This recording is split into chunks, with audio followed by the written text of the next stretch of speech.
Good day, everybody. Welcome to today's video. In today's video, Newair sent me this portable 80 quart, either dual freezer, dual fridge, or freezer slash fridge to demo and do some testing for this year in my upcoming adventures to see if I'm gonna like it.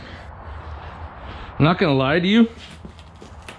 This thing is, wow, it's massive. It is massive. I'm hoping that there's lots of packaging because it is a lot bigger than I had envisioned. It's like almost twice the size as my other cooler. Okay, we're getting smaller now. We're getting smaller now. A box in a box for protection, which is good because this thing's pretty heavy and it looks like FedEx beat it up a little bit. I shouldn't say this because it's bad for the environment, but styrofoam is a great fire starter. Just don't cook on the fire if you use it as one. Too bad there wasn't a better way to recycle this stuff, but it is what it is.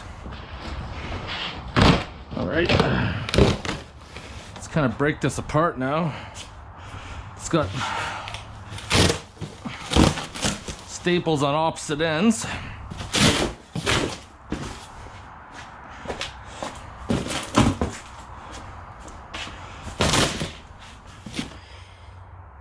All right, here we go. Here we go. Outside, no damage. That's a good sign. The extra packaging helped out for sure. So this is where we let all the magic out. Doo-doo! Crazy! It's even got wheels. That is friggin' cool.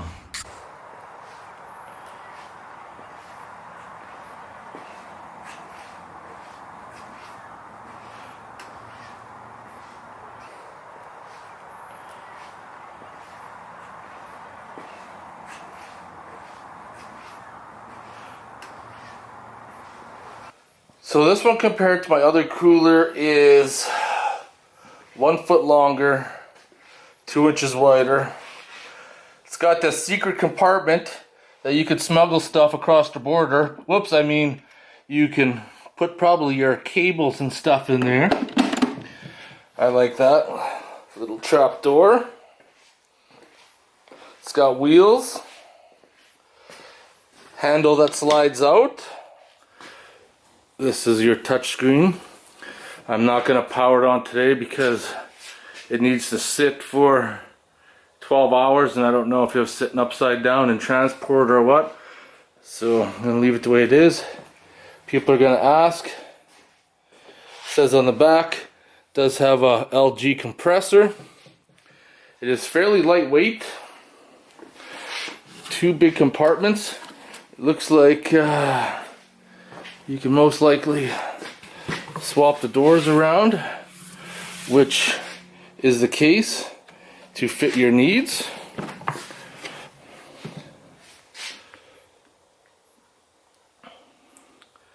One deep one, and then of course this one here's shallower because you got the compressor and all that. So let's look at this big warning. Stop, please read. And this must be where all the goodies are.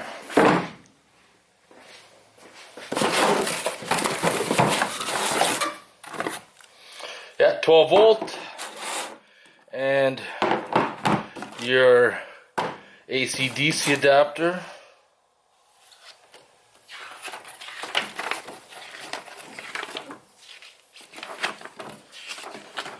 Alright, let's look over some of the meat and potatoes here. The refrigerant is R600A. So it definitely can be serviceable.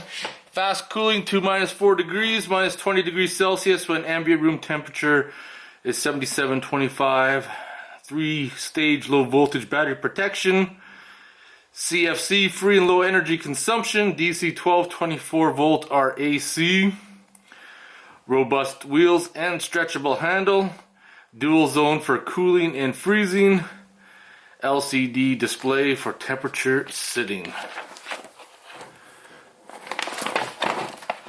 Open the doors at 90 degrees, take them off, align the doors, flip them around.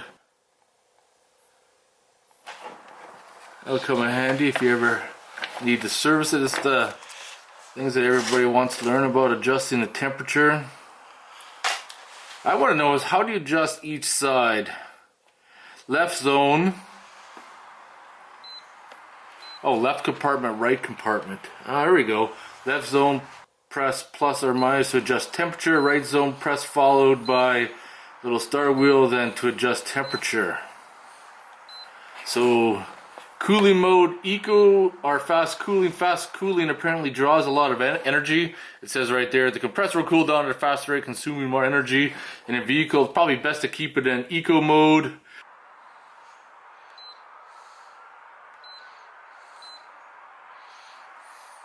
I like to set my battery protection at around medium.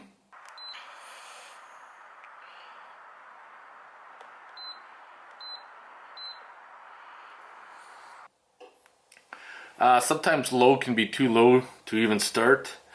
And of course, whether you're American or everywhere else in the world, you got Celsius and Fahrenheit. This is the most important one in case something screws up.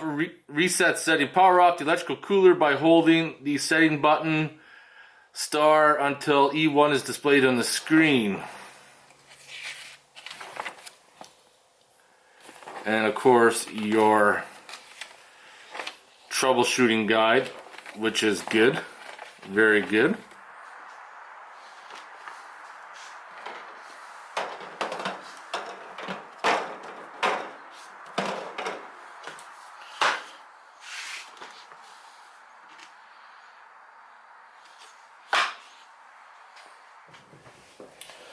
So we got the compartment. Can't fit everything? Oh, can't. I don't know what that's for. I don't know what that is for.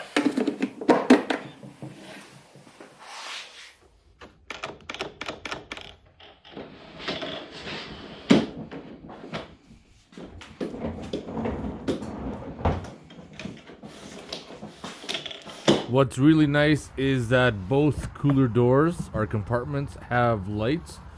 Makes it simple for when you're in the dark trying to find something. This part is very important. You'll need to know this. If you go to touch any button after like a minute, it goes into lock mode, and you gotta hold the plus and the minus button down till it does that little circle thing, and then it unlocks it. So I just got this thing on eco mode right now for cooling. It's been about 10 minutes. The freezer part's already at -3.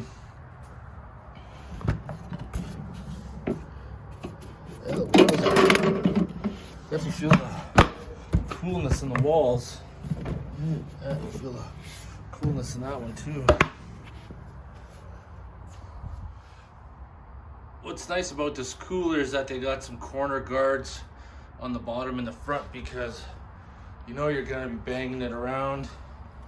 And of course you got the wheels on the back, and it looks like the cover is accessible.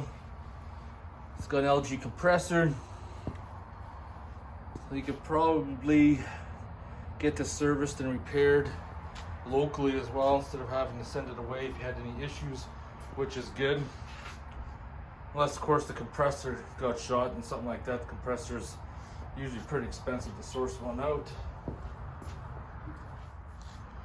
So I got the cooler cooled down, and the only issue, me just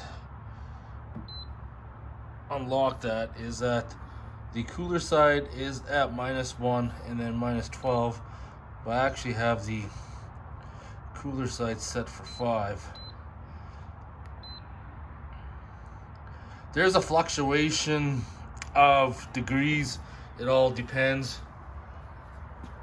It is not that nice out today either, but on a hot summer day you might have to adjust your temperature accordingly.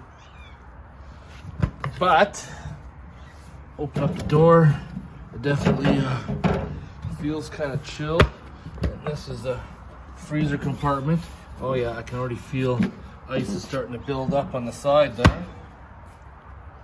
It's pretty quiet. It's not loud. Cooled down pretty quick. I think it took less than 45 minutes to cool down. And that was on the eco mode, which most times you're gonna end up using because it draws a lot less power. All right, the cooler's been sitting out here for a few hours. Compressor's running because the temperature dropped down too low in the freezer part. So after it's stabilized, this is at 3 now, where I set at 5, which is good. Minus 12, I set to minus 14.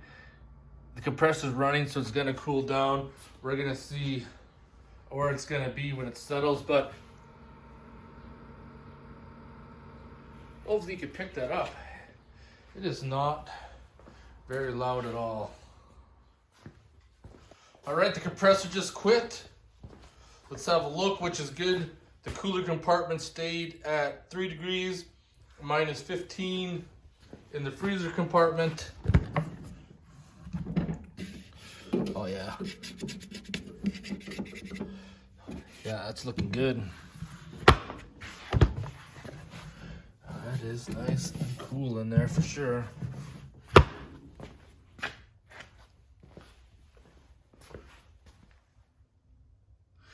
This battery level must actually show theoretically how much life your battery that's powering it has left. So I'm going to show you what this cooler is going to look like in this beautiful JL, only because my Jeep is in the garage and I have to make some modifications to make the cooler fit, but I want to show you without any gear in it. The cooler is quite large. It does fit sideways in the Jeep, which would be great if you're out camping because the doors are accessible.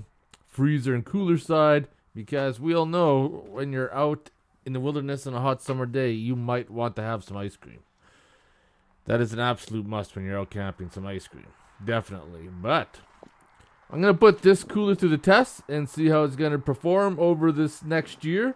So I hope you guys enjoyed this video. If you have any questions or comments, post them below. And I'll see you guys in the next video.